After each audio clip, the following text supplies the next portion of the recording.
conversation is going round. People talking about the colors come to town.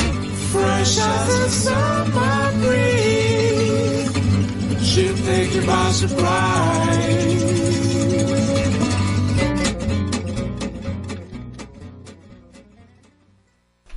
Good morning and welcome to another fabulous episode of Freshwaves here on Whistle FM. I'm your host, Bren Masson, and today we are going to be talking about expressive arts. And I know there's a lot of people out there who don't understand what expressive arts is, but they will by the end of this show.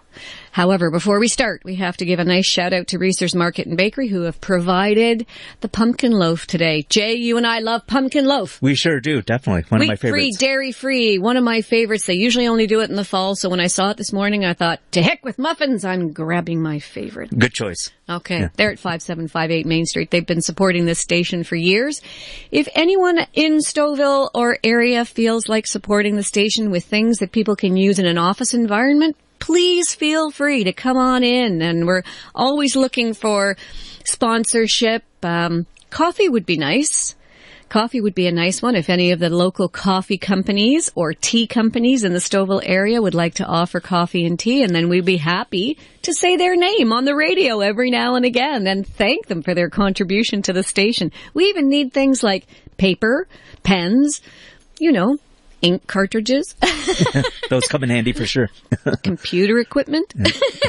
Just to mention a few. Right. Anyway, Jason, nice to have you on board this morning. And Great Ivan Harris, I hope he's having a great day, and we look forward to seeing him next week.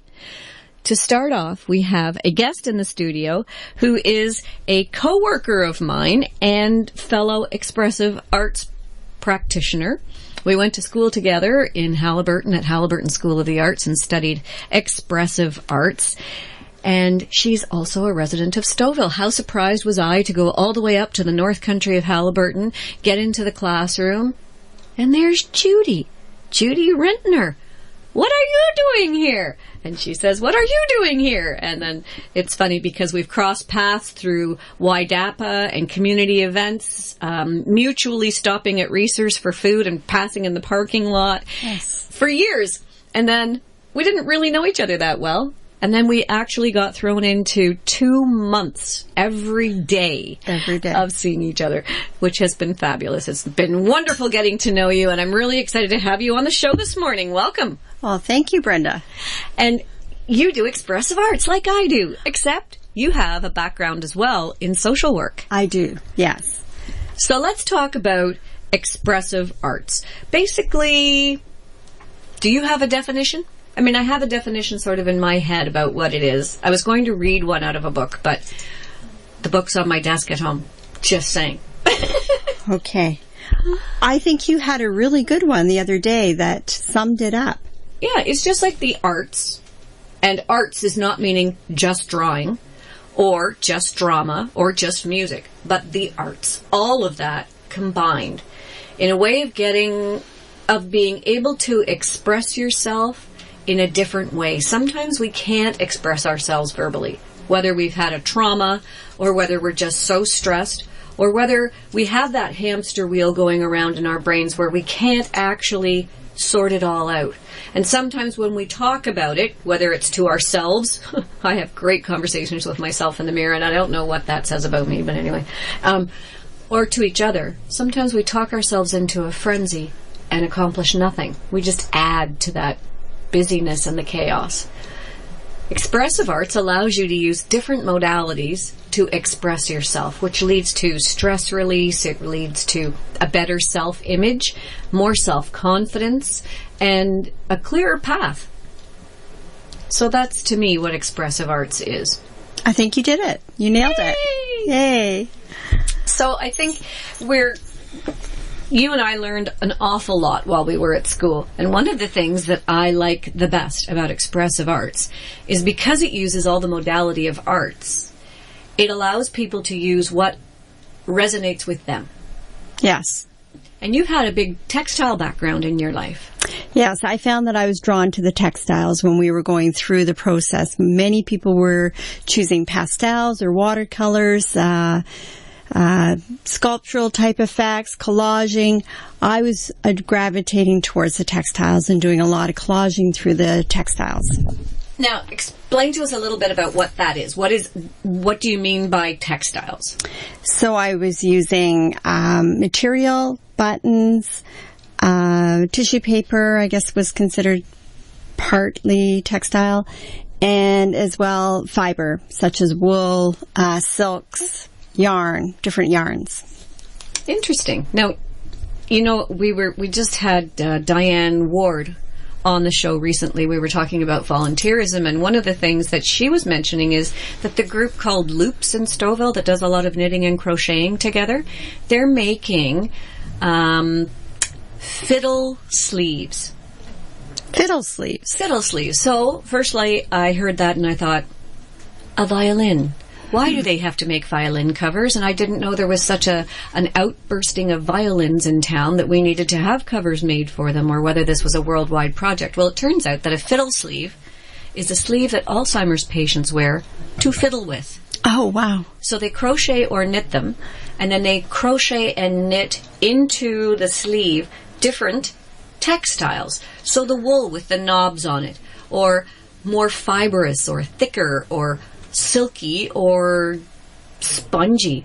And then people with the Alzheimer's, they actually sit and fiddle with the different textures on the sleeve. Interesting. And if they can't wear a sleeve, then they put it on their laps, and it's tied across their laps to their wheelchairs or their chairs so that they can sit and fiddle. And they love to fiddle. It's one of those Alzheimer's things. That tactile experience. Yes. So what a double win. It's a win for the people who are doing the creative work, and it's a win for the person who is using the fiddle sleeve or fiddle lap thing. Isn't that neat? It's absolutely. And I'm sure there's lots of rewards even further in terms of the professionals, the health professionals, seeing all the advantages of this type of technique for the Alzheimer patients to work through whatever's going on. Mm-hmm. And I can see spreading it even further to people with, to kids in schools who have a need to be always doing something. If we can focus the energies more inward instead of outward, then perhaps they won't be as much of a distraction in class, that they'll be content to sit and fiddle. We learned in one of the expressive arts things that fascinated me is the fact that if you are a natural doodler, if you're a natural person who draws, you actually retain more when you doodle and you're listening in class. For me, it's the exact opposite. I've been told since I was very young that I can't draw. And it's always been one of those things. If I'm drawing and doodling, I am not paying attention to what you're saying. I honestly am not. But for those who do that sort of thing naturally, they learn more as they're doodling than if they were just sitting and trying to stay absolutely still and focus on what's going on in front of them. Interesting. It is interesting, isn't it? So I like the textile things. Now, one of the most important things about expressive arts is that it's not the end product. It's the poesis. And poesis is a strange word that doesn't come up in everyday language. It's the process of getting to the end. Right. It's the journey. It's the journey. And it's a wonderful journey, isn't it? It was very addicting. And it still continues to be. And Halliburton is very addicting. Yes, Halliburton's a magical place, and that school is something fantastic. Yes. Well, we're going to take our first break, and when we come back, we'll continue talking about the magic of expressive arts. Stay tuned.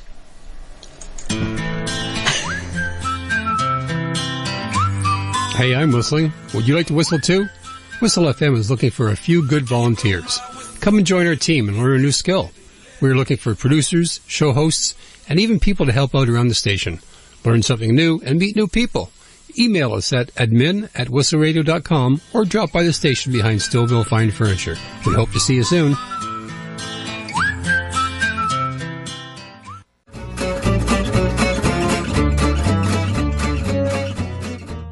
We're back in the studio. We're here on Freshwaves. I'm your host, Bren Masson, and my guest this morning is Judy Rentenaar.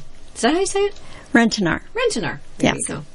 So, Judy, how did you get interested in expressive arts?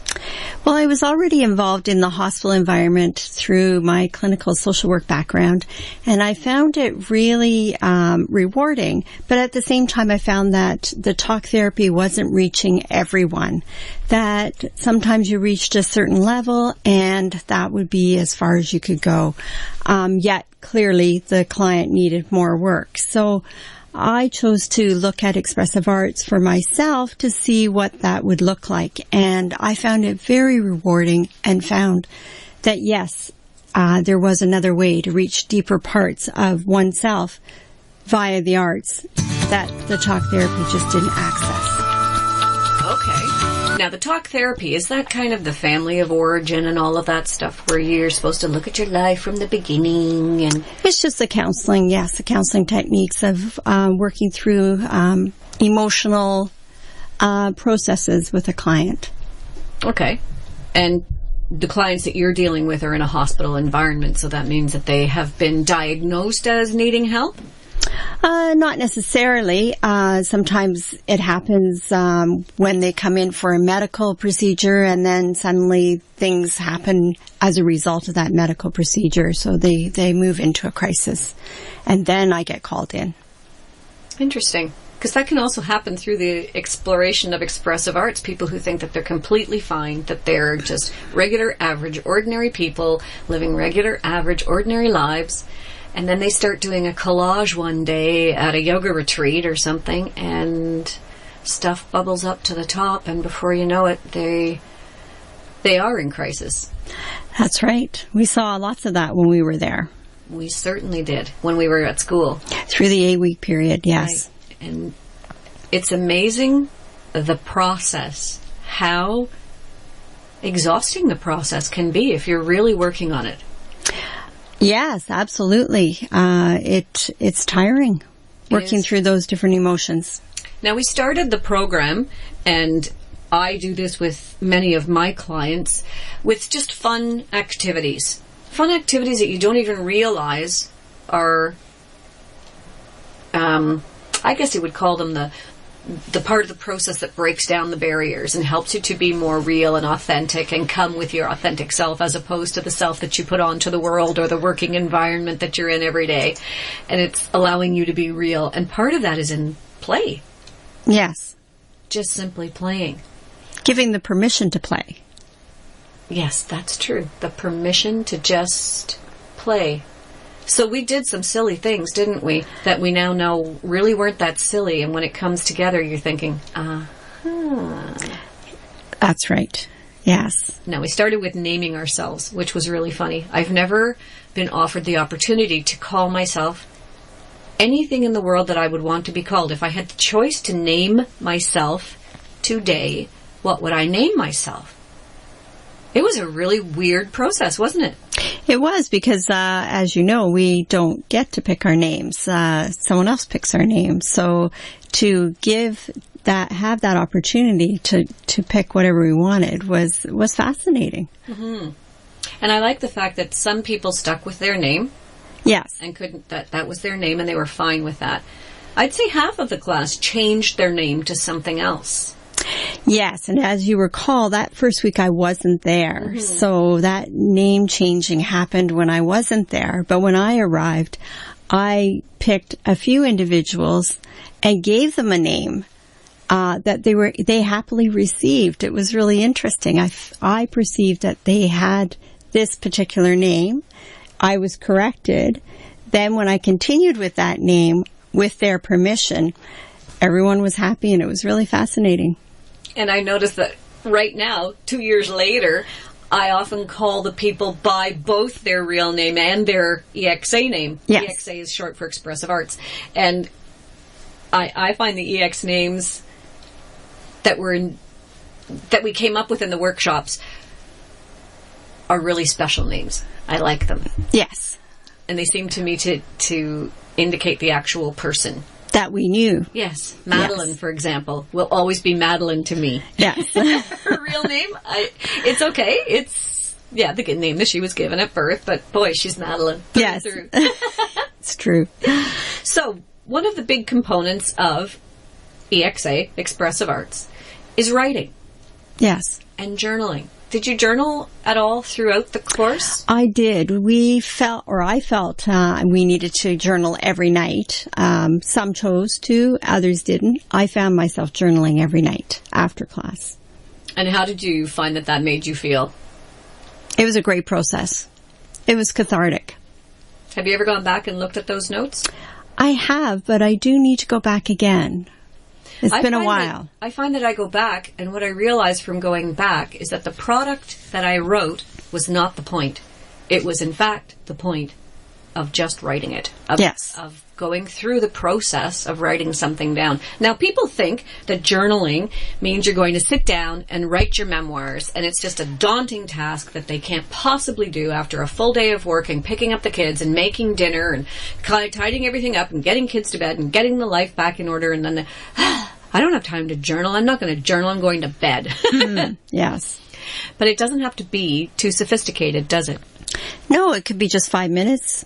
And it's amazing what you can write down in 5 minutes. And it doesn't have to be about anything meaningful. You don't have to be recreating the world around you or being the new Rumi. You just have to be able to write something. I saw a man standing at the side of the road wearing a beautiful blue shirt, walking with grace. It was a nice sight. I enjoyed seeing someone walking down the side of the street. Yes. Something that simple.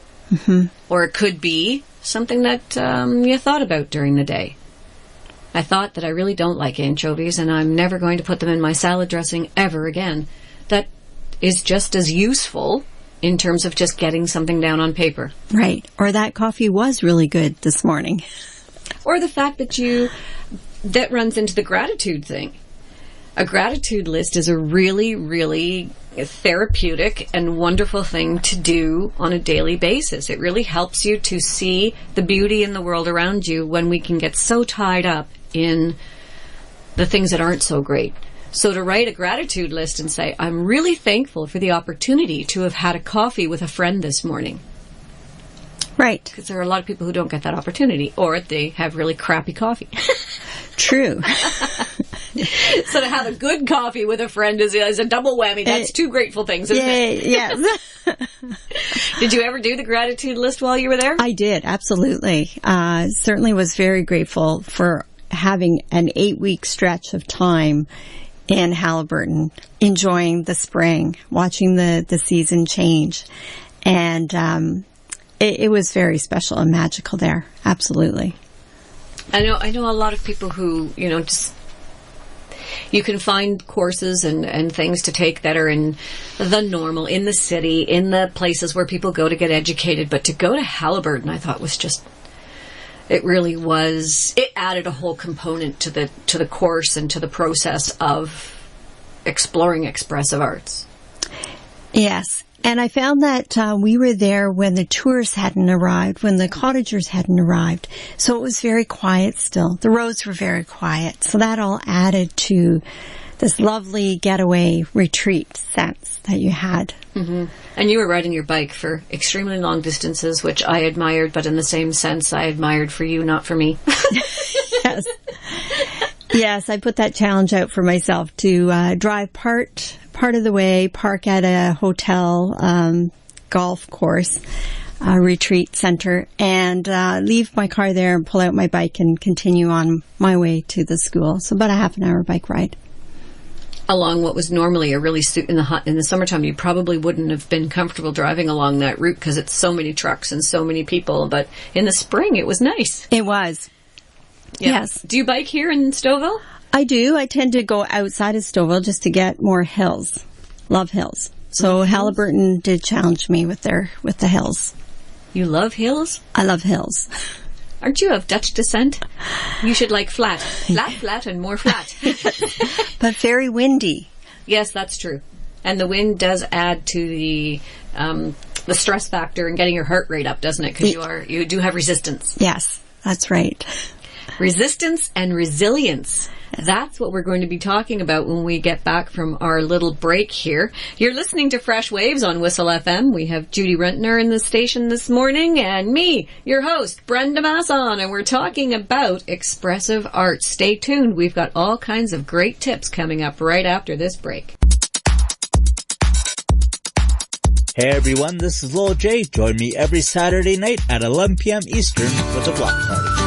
A 2-hour journey of the best in the Canadian underground dance music scene, featuring tracks and DJ mixes from Canada's emerging artists. From the disco hits of the 70s to the latest dance floor fillers. No lineups or cover charges, it's your weekly free access to the beats that are packing dance floors in Canada and around the world. The Block Party, Saturday nights at 11 p.m. Eastern, right here on 102.9 Whistle FM.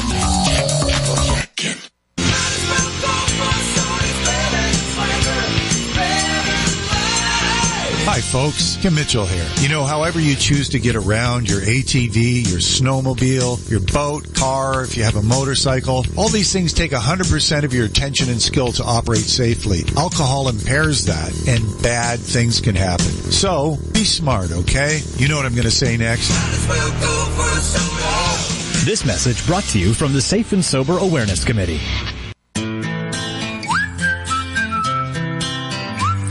Hey, I'm whistling. Would you like to whistle too?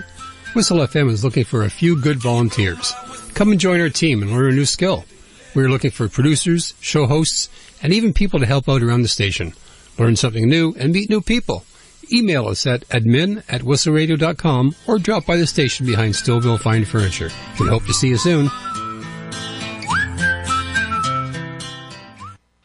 Brittle bone disease, a birth defect, caused Lee's fragile bones to break even at the slightest touch. Then her family heard about Shriners Hospitals for Children, which provide pediatric specialty care for orthopedic conditions, burns, spinal cord injuries, and more. The world-class medical care that Lee receives at Shriners will enable her to live a fuller and more active life. Call 1-800-361-7256 for more information. Shriners Hospitals, helping kids defy the odds.